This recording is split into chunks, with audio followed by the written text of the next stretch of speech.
What is going on, you guys? It's your man, Immanuel, and we're back with another Right to Real Love exclusive. Today, I have a very, very special guest joining me on the podcast, none other than Chez Chardé. What is going on with you today? Hey.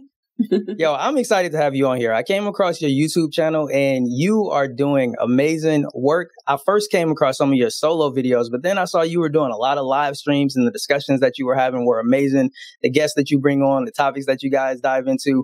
And I would love it if just for this moment, you let the viewers know a little bit about you, your channel, what your mission is, just so they get a little familiar with you. Yeah. Well, again, thank you so much for having me on. Definitely a pleasure. I'm looking forward to this conversation. I'm Chez Chardé, as you've already mentioned. And on my YouTube channel and just on my platform in general, I like to tackle tough topics with truth.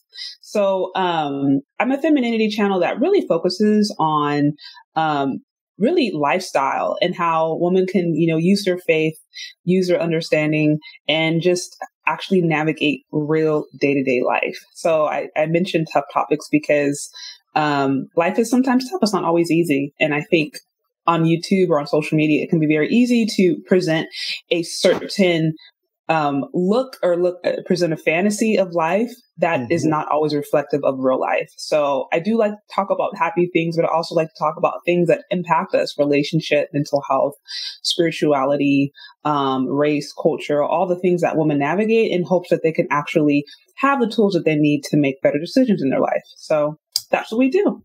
Yeah, and I would say you're doing an amazing job at it, for sure. I love the different topics that you dive into. And like you mentioned, you don't just talk about one thing. Like, you talk about the whole spectrum of how women can be empowered. And like you mentioned, you don't shy away from those tough topics and the different opinions that come along with them. So I applaud you for that, because, you got to be built right, especially in these day and age that we live in. People tend to fall on extremes, or at least that's in my experience, right? Where people are either all on one side or all on the other. And it's very difficult to get people to see that we can all coexist. We can have a balanced and respectful conversation. And, I applaud you for the amazing work you're doing. I brought you on here because there was a very specific video that I saw on your channel. It was a video that you had done like months before I actually came across your channel. And it was focused on you talking about the struggles of submission. And that's what I wanted to talk about today, is why some women have this tendency to struggle with submission. So let's start with you. What was your definition? Because I always like to set a foundation. People may have different definitions for submission, but I want to know, how do you define it now versus how you defined it prior to getting married? If there is a difference to how you define it. That's a very good question. Gosh, I think this is such a layered topic. I will say submission to me, I'm a Christ follower. And so I grew up in the church, grew up reading the Bible and different things like that, still do. And in there, it talks a lot about authority, submission in relationships, submission to husbands, things like that. But I think in this culture it's a lot different, right? It's completely different than the culture that we see represented in some of the different biblical narratives. And there's just so much has changed even in the last 10 years. And if we look at just the way marriages, the divorce rate, how, single motherhood, how there's I think the family structure in general is very much broken down. I think as a result, many women have grown up not even really having a functional understanding of, well, what does a marriage look like? What does a healthy interaction with a man or a woman look like? And so when I think of the term, submission, that's not a popular term in this culture, really, in any capacity. Forget about relationship. It's just ideas of like submission, humility. Those aren't fun, popular, tweetable topics, but those are characteristics and stuff that, as a Christ follower, as a woman of God, are important, really, for anyone, man and women, but especially for women within a certain context. So, like I said, I think living in this culture and knowing that so many lines have been blurred, as far as, as families, as far as even if we look at like gender roles, and relationships and the way that men and women interact and the way that they see each other, so much of that has been blurred. And I think as a result, when now you're getting into marriage and you're wanting to I'm wanting to live like according to what I believe God intends for me, not necessarily according to what culture dictates, but according to the eternal principles of the Word of God. That's where I was like, okay, submission, this is important. I'm not seeing it in my culture, but I believe in, the eternal Word of God, and the fact that this idea, this concept is something that I'm meant to explore, and I'm meant to embrace because that's what God says. So, Right. so that's kind of that's like I said was my thought behind it. And then when you get married, there's a lot of these principles or a lot of these ideas that you can hear in church sometimes, you can hear in different religious settings, but it's not until it becomes a revelation. It's not until I think God himself reveals these things to you personally, into your heart, into your mindset, that it can start to make sense. So I could have read, 15 books on submission, but there's just certain things that you have to live. You have to make mistakes. You have to grow. They need to be modeled to you.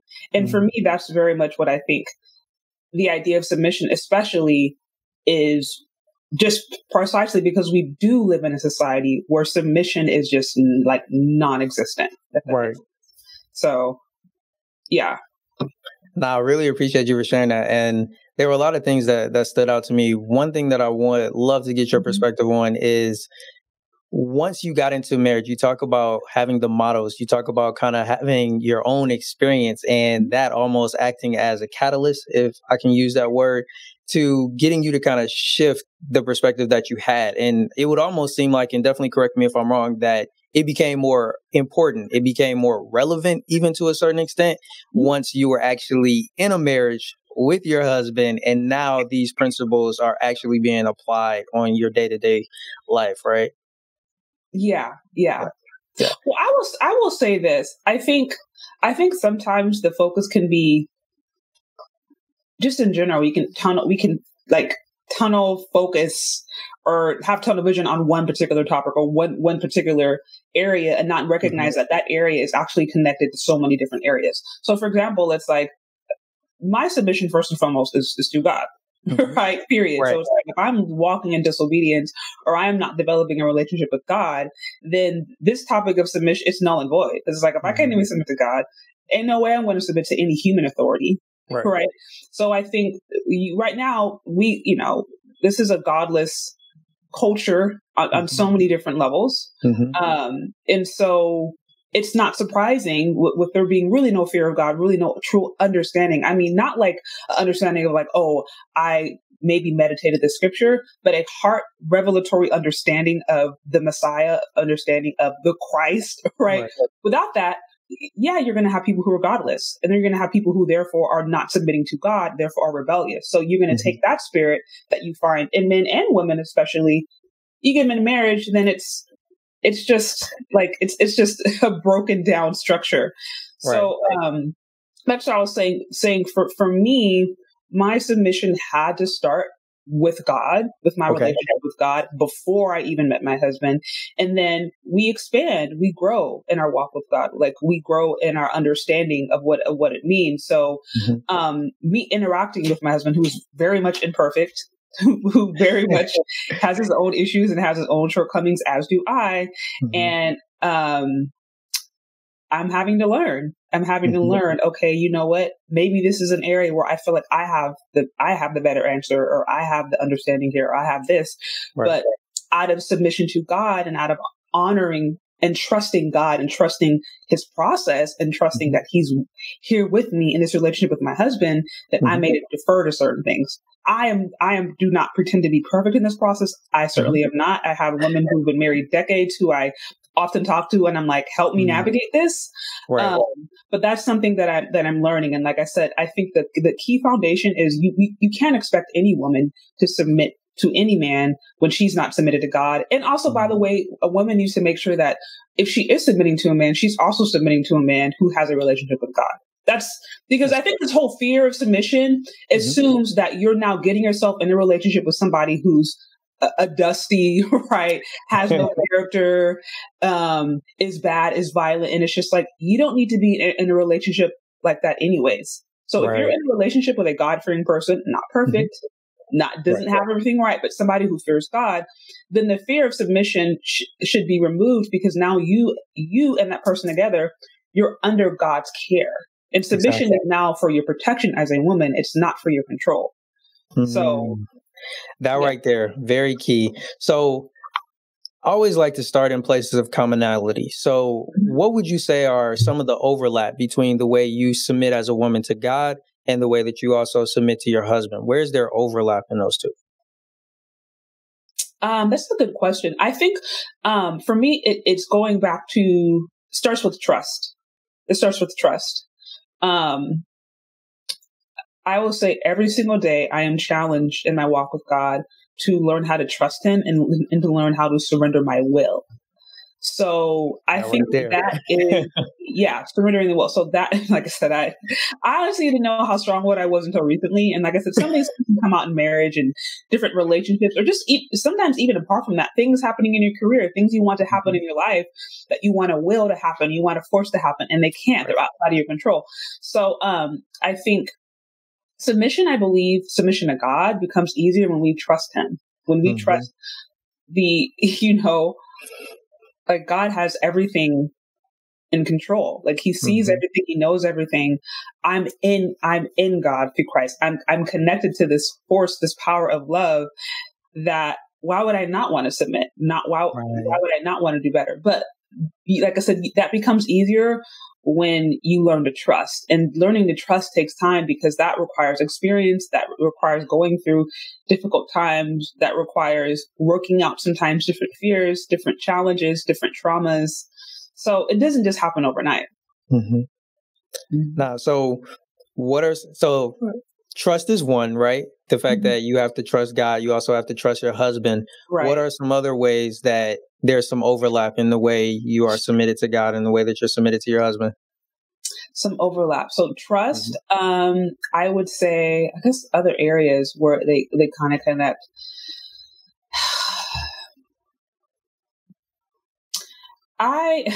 So there's this one concept I'm learning right now, because I'm currently going through like this 12-step program, which has been really helpful, because it's kind of helping me revisit some of these spiritual concepts that I was introduced to as a girl, but now I'm like having to work them out personally. And so there's one concept of, a part of trust and a part of surrendering your will is also recognizing that you don't have to figure it all out. So prime example, as somebody, when you're a single woman, if you're a career woman, you're ambitious, as am I to a certain extent. There's an aspect of control that you have, and there's an aspect of your own destiny and your own will and your own vision that you are driving. And when you now come together with a man, it's not like you lose your personhood, but now there's a surrendering of some of those things. There's a merging, there's a coming together. And there's essentially allowing him to lead the ship in certain capacities. And so that means that there's certain areas in my life where previously I was the one trying to figure it out. Previously I was the one trying to drive the ship, that now I have to learn to let him do it, as God leads and as God directs. And so I would say not having to feel like it's on me to figure it out, not having to know the answer in that particular moment is one area where I think there's an overlap. Because, by the way, that's like a walk with God, period, where there's certain key moments in our life where we want to feel like we have the answer and we just don't. And it's just like, and then it goes back to trust, right? Right.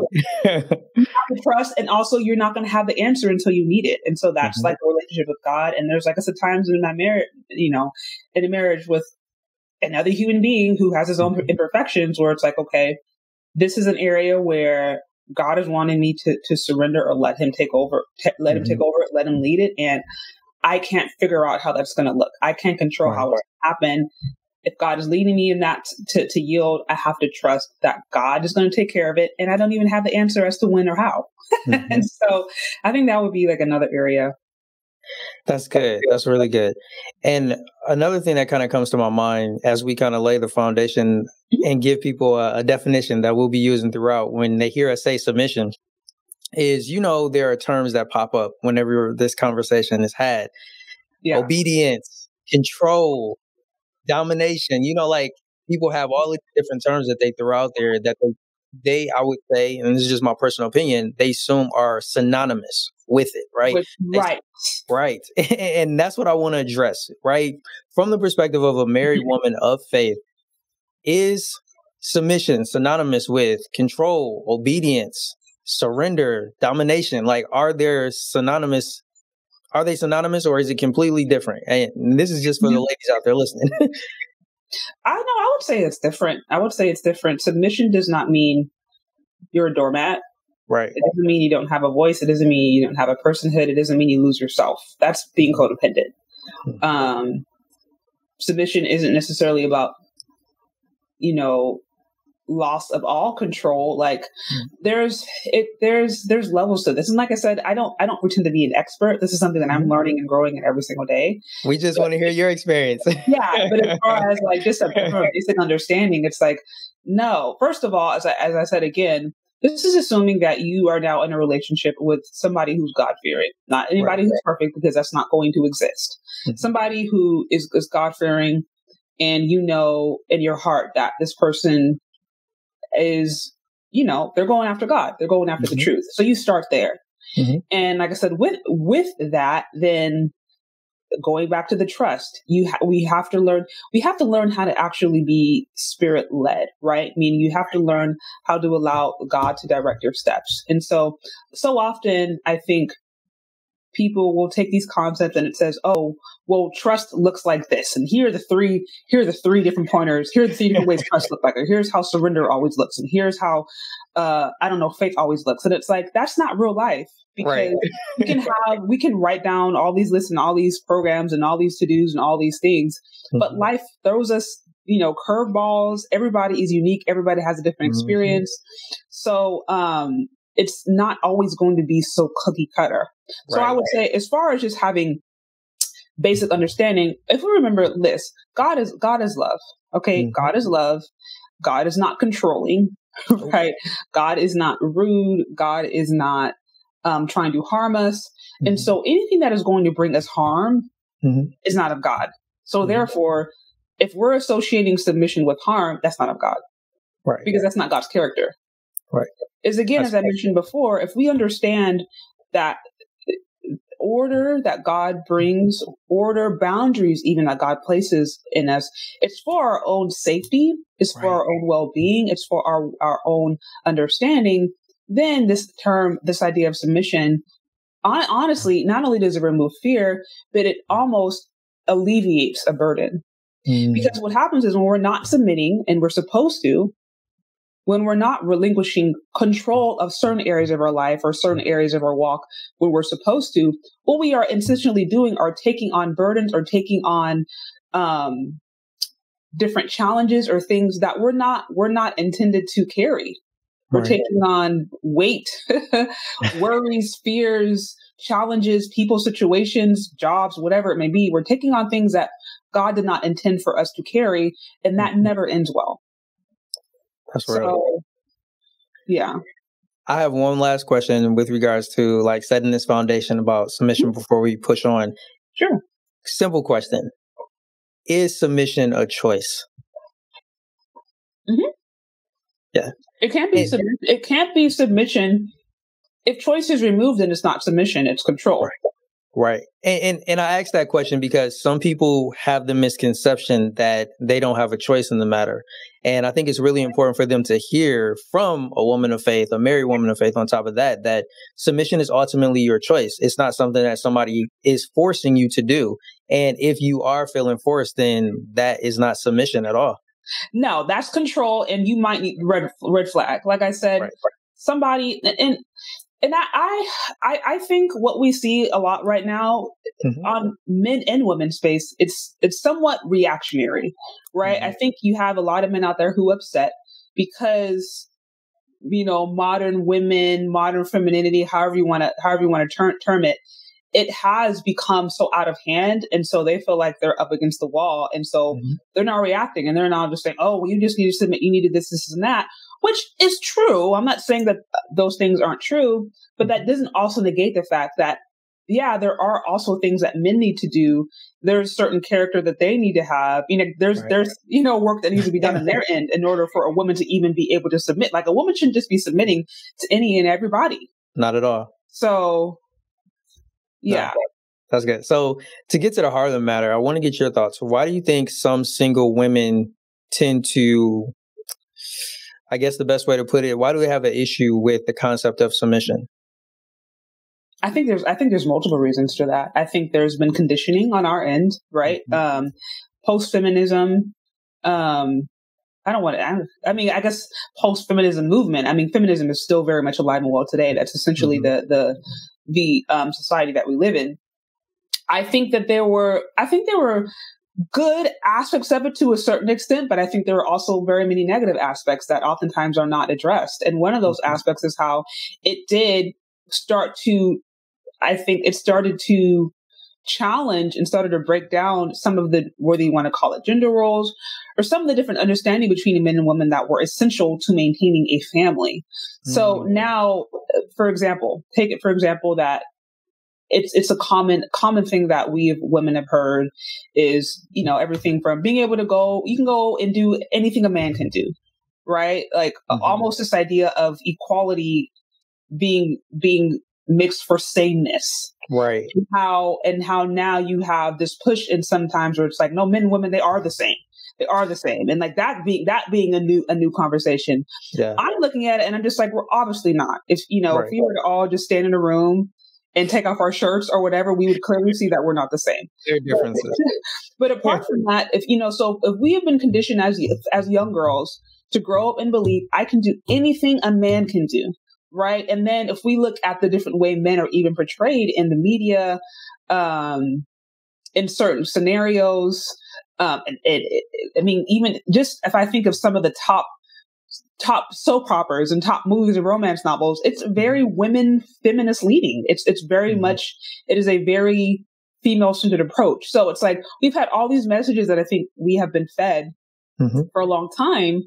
And we're in a culture where it's very okay and very acceptable to challenge, to discredit men to a certain extent.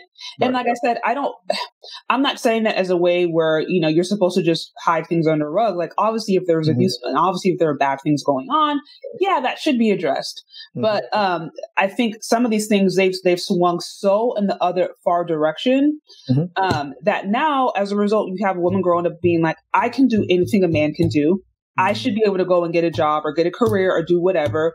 I can delay marriage. I can delay being a child, and it's almost like we're competing. I can literally do everything that a man can do. And so now, if that's the culture that we live in, where there is no submission, there isn't this idea of submission. It's more, the idea is more, hey, women, do you boss up, level up, do your own thing, live your own best life, focus on you. The same message they would give men.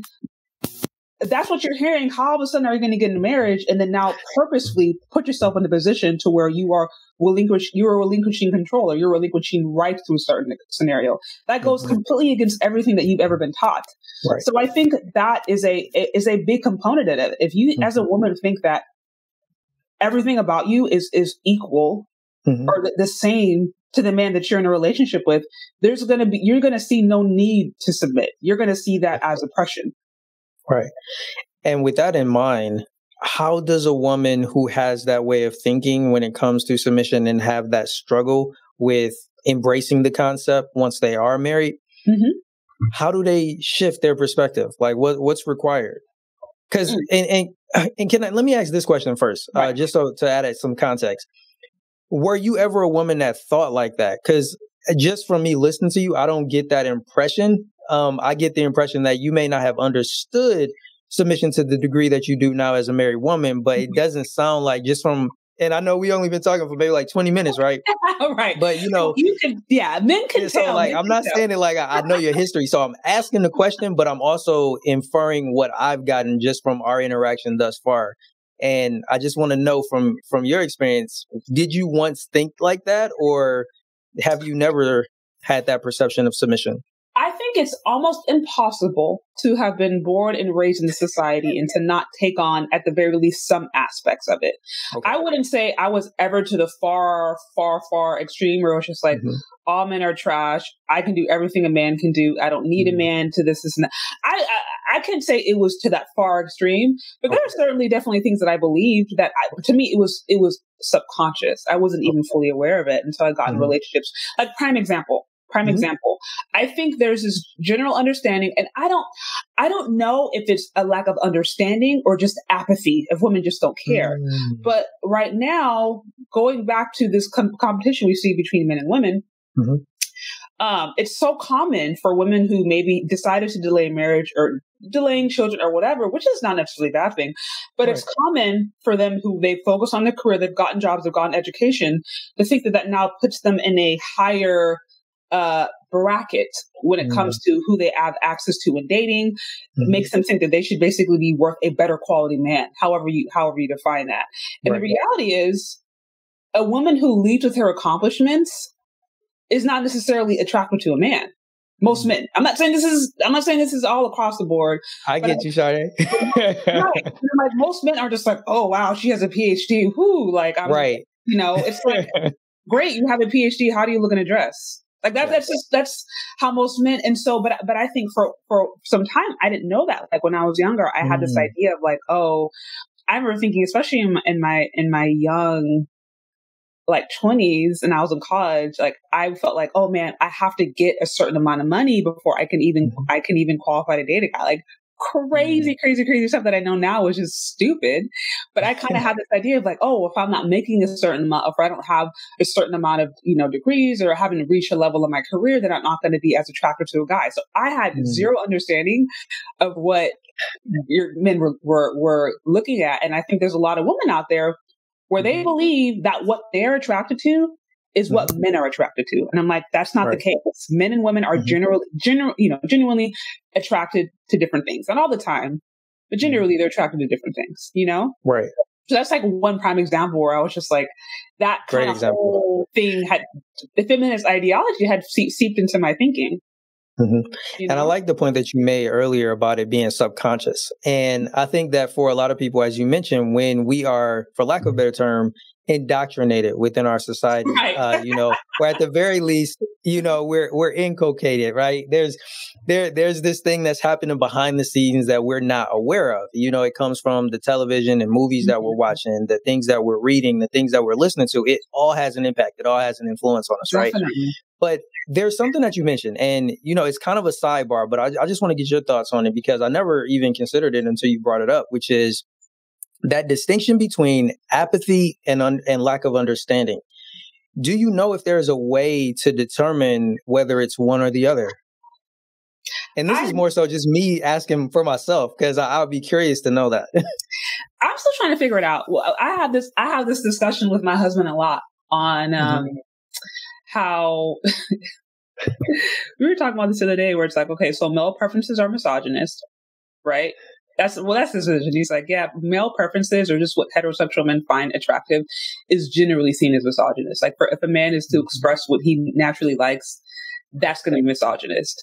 And so we've kind of had this conversation. We've gone back and forth about this before. And, this other idea where there's certainly men out there, there's movements of men out there who are just like, at the end of the day, women, they just don't care what we want. We can talk about it to her blue in the face. We can say, hey, we don't want you in all the cake up, right? We want to see your natural face. Or, hey, we don't want you with all the wigs, weaves, and sandals, right? We want to see your natural hair. Or we don't want you in the body shapers. Just go to the gym. Like, so, no matter how much men say this stuff, women don't care because they want the attention. So there is certainly a group of men out there who are just like, women, they just want attention from themselves. They just want attention online. They don't really care what men want. They just want what they want. So right. I'm saying these are different conversations that I've heard. I can't necessarily say I know for sure, like, oh, all women are like this or all women are like that. I'm sure I'm sure women who do desire to be married obviously are going to really care about what a man thinks because they need to. But there's women out there also who I think at the end of the day, they really don't want a man. They don't want a marriage. They don't want to be a wife. They just want a wedding and they want all maybe the benefits that come with that, but without the work. So I think honestly, that's something that you would have to figure out individually. You can generally get a sense as a man. I'm sure you can get a sense early on what kind of woman you're dealing with. It's pretty easy. So, right. That's where discernment kicks in, right? The two things that I say are vitally important, especially when navigating the dating scene or just relationships in general, is wisdom and discernment. And especially as people of faith, like we can't leave home without those at all. Yeah. So definitely. So I would love to go back for a moment to the discussion on trust and ask you, are there any examples or any stories that you can tell along your journey with your husband where you got to that point where you was like, yo, I think I can place my trust in this man? Oh, that's a very good question. I will say this has been there was never one moment. It was a daily walk. It still is. Now in our courtship, there were key moments where I was like, you know what, this may actually be a real thing. I feel God in this.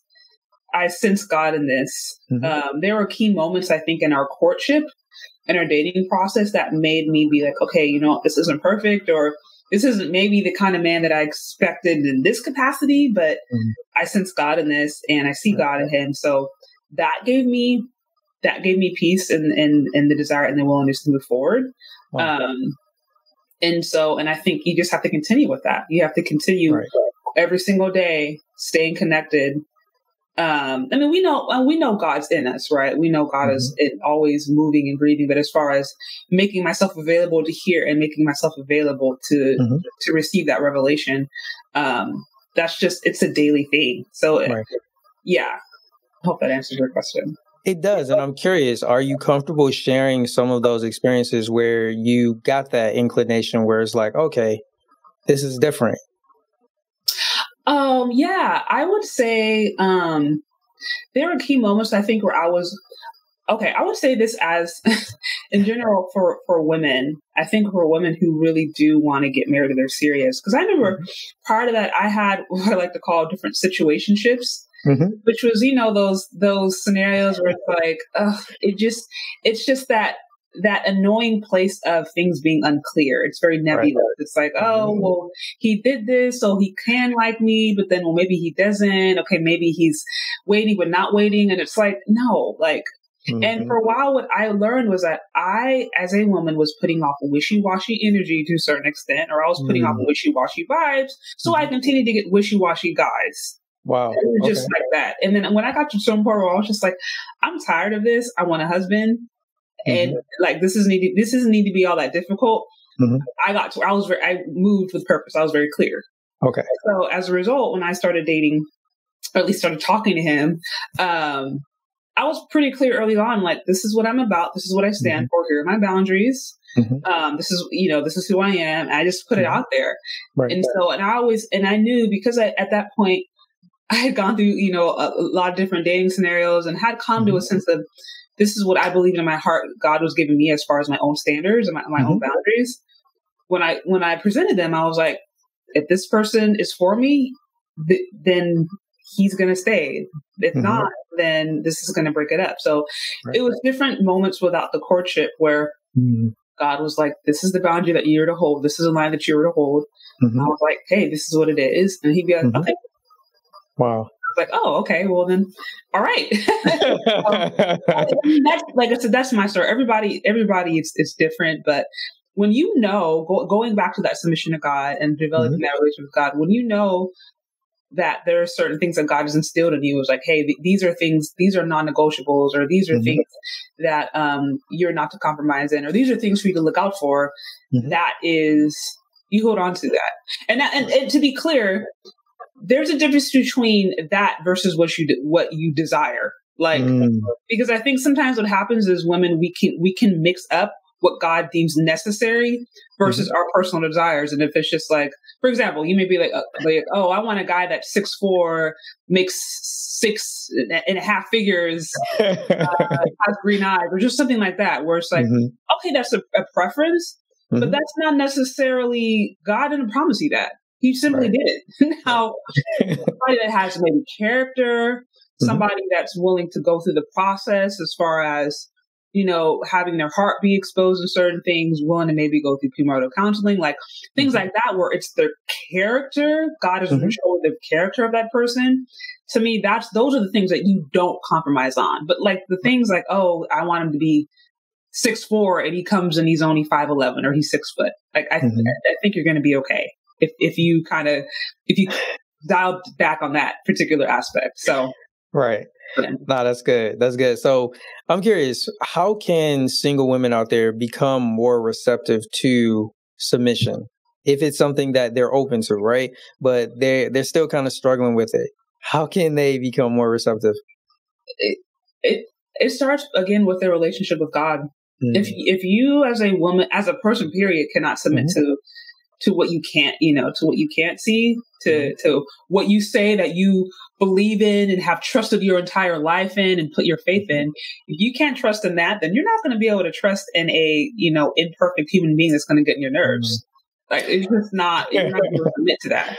So I would say it definitely starts with that. And this is where we have to get real with ourselves. And it does require, the spirit of truth. It does require speaking out the spirit of truth of being like, okay, show me my heart, because we can't in and of ourselves really change ourselves. Like I didn't wake up one day and was like, oh, wow, I see that I struggle here in submission, or I see there. It's like God opened my eyes to these things.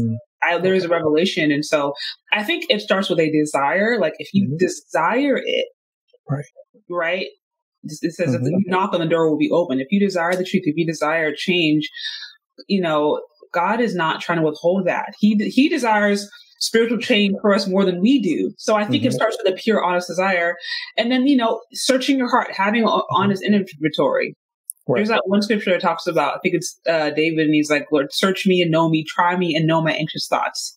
See if there's any wicked way in me and lead me in the way everlasting.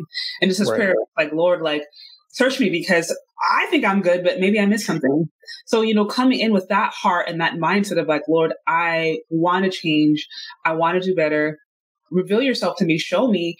And then as God reveals what that looks like, then you simply respond. But so I'm saying it starts and ends with God. You can't get past that. And then with that, so when you're now connected to that source, really genuinely connected, then it becomes easier for you to submit to the person, not because you trust in the person as much as you trust in God and you trust in God's process. Okay. So, that's good right there. That's good. Now I want to ask you a question. I was having a conversation with another gentleman, and the topic of submission somehow came up in our discussion. Yeah. And I presented something to him, and I want to get a woman's perspective on it.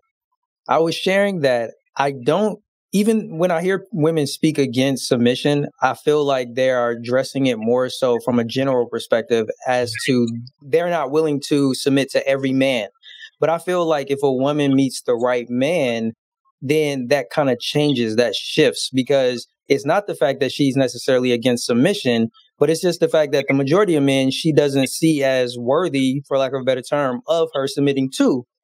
But when the right man comes along, she will be more receptive to submitting to him. And that's what I was sharing in there. And I just want to get a woman's perspective, because me and him, we discussed it from a man's perspective. But as a woman, is there some validity to that theory that I just shared? I hear what you're saying. That the woman, when she sees somebody that she feels is worth submitting to, she will. That kind of reminds me of this idea going out there right now, which is conditional femininity, which is I'm going to be feminine based upon your level of masculinity, right? I'm going to be feminine if I'm in a place where I feel safe to be feminine. If not, I'm going to be more masculine. I don't know if you've kind of seen that idea floating around, but I have, where it's women talking about, I was around a beta male or weak male, so I had to get in my masculine frame. But then when the right man came, I was just able to, Right, so I think at the end of the day, first of all, would I say that a woman is supposed to just bow down and submit to just every man? Obviously, no. If you're not supposed to submit to a man that could be trying to rob you, or something like that. You know what I mean? Like, just no. So it does talk about, submitting to your husband and certain things. Now, I think as far as there being a baseline of respect, yes. I do think that, there's an opportunity for women in general to recognize that me personally, I don't think you should necessarily talk in the same tone of voice or approach a man the way that you would approach a woman, because I think we're made differently. Right. And I think there should be just a level of respect that is maintained. Even if you disagree, I'm not saying you can't have a voice or you can't maybe do certain things, but I think there should be a level of respect that, hey, this is how I treat a man. This is how I treat a woman. This is just my own personal understanding. Right. Now, as far as submission, with that, if a woman is a feminine woman, right, and she's okay in that, and she is not in fear of submission, then she's going to have an easier time kind of knowing her place and navigating from the day to day, right? Like I said, it could be something simple like she's out with a group of friends and there's guys there and they're out at night and they're like, hey, the guys are like, hey, maybe we shouldn't go there. And the other girls are like, oh, we should go there, and if she's one, she's like, you know what, these guys, maybe they're not my boyfriend, maybe they're just brothers, but that male instinct is trying to protect us. I'm going to yield to that. Right. For a woman who's, like I said, already used to doing that, then it's not going to be a big deal. If you have women out there, though, who really are, like I said, they do think, oh, I can do everything a man can do. I can go out 2:00 at night in stilettos in a dress and be okay. And no one's going to hit on me and I'm not going to be unsafe. You have that, unfortunately. So, right.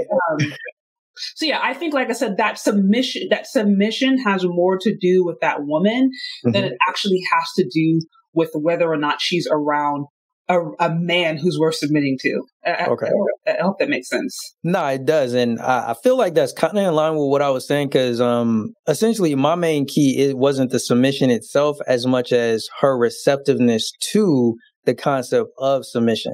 Where it's not like, oh, as soon as she meet that man, like, oh, I'm ready to bow down and worship him and do everything. No, not that. But the way that there's that pushback that we see when it comes to that, the societal subconscious programming of the perception of what submission is and why it should be something that we look ill upon. When the right man comes along, I'm saying that I feel like a woman becomes more receptive to, like that concept of submission. Like I could see that it has some validity potentially with this man. That's kind of the perspective that I was looking at it from. And not just saying that she immediately, once this guy comes in her life and she's like, oh, he's so alpha, let me just, get in line. Not that energy. Yeah, no, absolutely. So, and like I said, that's fake anyways, because if a woman is, like I said, she's out of hand and has no understanding of authority, has no understanding of the gifting hierarchy, none of that, she could maybe put on a front for a little bit, but once she gets comfortable, you know what I mean, you guys get to know each other, you're more relaxed, then she's going to step all over you. So like I said, that would be fake anyways. If a woman was like, oh, I'm automatically going to just submit in this one scenario, in all of the areas of my life, I don't operate under that principle. Like that wouldn't last. So one last question that I like to ask you with regards to the benefits of submission. And I want to kind of highlight one particular benefit. Since we are talking to women of faith, what is the benefit of submitting to your husband, right? Like submitting to him, what benefit does that have on your relationship with God, right? Like when you submit to him and you are more in line with that, how does that have a positive impact on the relationship you have with God? Oh man, I think if you were to ask me this 10 years from now, I'll probably have a better answer. For today, though, I can say, anytime I submit to God's will, right? And if God's will in me in that moment is to submit to my husband, there's always peace. There's always peace. And like I said, also for me personally, I can say there's a sense of relief. Again, when you are not wanting to submit something, that's because you want to control it.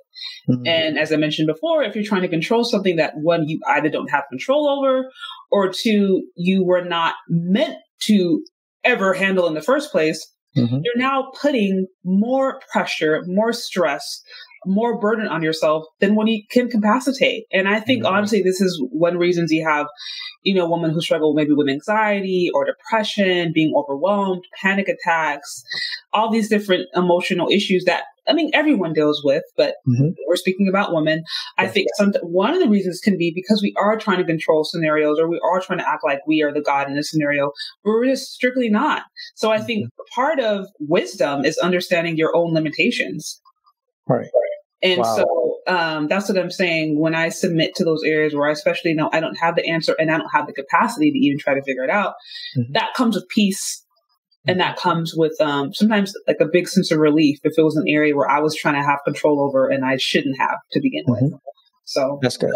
That's good. Wow. You have dropped so many gems. And I know I said the last question was going to be my last, but one other thing that just came to my memory from what you had mentioned earlier, which is you had mentioned that there's a woman 10 years older than you who's like a model for you, or a mentor in a sense. And I just wanted to get your perspective on the benefits of that for women who are going through this process of learning how to submit to their husbands or being more receptive to that concept. Well, you said, did I say 10? Oh, no, okay, yeah, because the lady. Unless I heard you wrong, I no, it's fine. I have a lot of I have a lot of married friends. Okay. So many of my friends are older than me. So or maybe did you say she was married 10 years? Was that it? No, I think. Well, if we're referring to the last question, I just said, "Oh man." No, it was way earlier in our discussion. Okay, yeah. So no, I have. Well, to be fair, like I said, I do have a lot of married friends, so that helps. Okay. Now there's one in particular I talk to every week, and she's probably like 35, 40 years older than me. Oh, wow. Okay. I said she's been married, she'll be married 41 years, I think, by this or next week. So I talk to her a lot. It's just kind of one of those random God connections that it makes no sense. She's like a white housewife that's like 68 and like has been married for 41 years. And like we have, from an outside perspective, we have nothing in common. And I talk to her every week. She's amazing. Wow. But yeah, so we talk, and she'll tell me her different experiences about just what she's learned in marriage, what she's learned. She had she came from like a lot of different abuse and a lot of different trauma. And so she kind of had to learn, she learned through like what not to do, if that makes sense. Right. So a lot of times she'll tell me like, okay, this is what you shouldn't do. This is what you should avoid, like learn from my mistakes. And so I talk to a woman like her. And like I said, I have other friends of mine who maybe haven't been married as long, but they're in different seasons. Maybe they're raising young kids, or maybe they're newly married, or maybe they're, kids just left. So it's good, I think, to get it from different seasons, people from different perspectives, because you can always glean from that. So, right. So I'm fair. That's my last question. Before we wrap up, I just want to hand the mic over to you. Are there any questions that you like to ask me personally, or any last or closing words you'd like to leave the ladies with? No, I think first of all, I appreciate this conversation. This was fun. I also think what you're doing is great. A lot of us lovely ladies need it. I guess I would say, is, again, just to wrap up everything we would say around submission, I would say submission really is for our benefit. It is for our protection. Now, I did, if you really want to learn more about this, shameless plug, I did interview another woman who's been married, I think now 39 years. Oh, wow. Lovely woman. She's a pastor's wife. And also she's like a rare woman where she's a pastor's wife and also is like really high up in the corporate space. I think she's like a VP or like some high powered executive. So she's been able to do both while like raising 3 kids. And just an amazing story. But so I talked to her about, how she was able to navigate a really powerful, successful career, still be a pastor's wife, still be married for all those years, have kids. Like we had a conversation about it. So if you're interested, check it out. But she touches upon submission in that topic. But one of the things she told me in there, again, was like, hey, submission is for your own protection. It's for your own security. And as I mentioned before, God has given us all strengths and weaknesses. He's given us boundaries, and we can look at those boundaries in 2 ways. We could see it as, oh, this is holding me back. This is, stifling me. This is, we can look at it wrong, or we could recognize that like, hey, if God is a God of love, he created me. He knows my strengths and weaknesses. This boundary could be for my safety. And I would argue that it is. Yes. We are not all knowing. We are not perfect. Like we have limitations. And so again, those boundaries are God sets. those things where he says, hey, yield this, give this to me, that is God basically saying, this is a limitation that you have. And I want to bless you by alleviating you of the struggle. I want to bless you by alleviating you of this burden. So if we recognize that submission is that. It is learning that, okay, this is an area where I want to have control and I cannot because God didn't create me to. Instead, I'm going to trust and I'm going to give this area over to God and allow God to bless it, allow God to breathe into it. I think that's where we start to really grow in our faith. And like I said, you doing that with somebody that snores, gets in the nerves sometimes, says the wrong thing, you don't think it's spiritual enough all the time. Like that really requires a trust in God and looking at God every single day and being like, okay, I'm here. You're here with me. Like, but you're still God. You're the one that set up. You're the one that set up this hierarchy. I didn't. Right. But, yeah, that's what I'm saying. I think so. If we just take the fear out of submission and say submission is for our protection and for our security, it's not for our controlling, and also recognizing that if you get a man, not saying he's going to be perfect, but if you get a man who is honestly submitted to God or seeking to do so, then that should remove any fear anyways. Because at that point, now you know you and that man are before God. Right. And God's all up in that process. So you can't fail when that happens. Yeah. So. Oh, man, you have dropped so many gems. And one of the gems that I've seen you drop throughout our conversation is continuing to emphasize the fact that we as individuals aren't perfect. More specifically, men are not perfect. And yeah, that's definitely a topic for another day. But I just want to thank you so much for everything that you share with us today. And before you go, please let the ladies know how they can support you, contact you, and show you some love. Oh, yeah. Well, so you can find me on YouTube. I ran a channel there. I have a lot of conversations and interviews. So always happy to discuss, always happy to have anyone on. Also, I am on Instagram. You can check me out there. I'm on Instagram. And I also have a website that my goal is to start to do more email marketing. I've had a few, I've had some issues with my email, but that's my goal in the next few weeks. You got this. So yeah, find me on YouTube, find me on Instagram. You can check out my website, ChezChardé.com. And I hope to see you there. Chardé, this has been amazing. Thank you so much for everything that you share with us. If you're ever interested in coming back on the show, you have an open invitation to do so. I really appreciate you and your time and everything that you share with us today. Thank you so much. It was fun.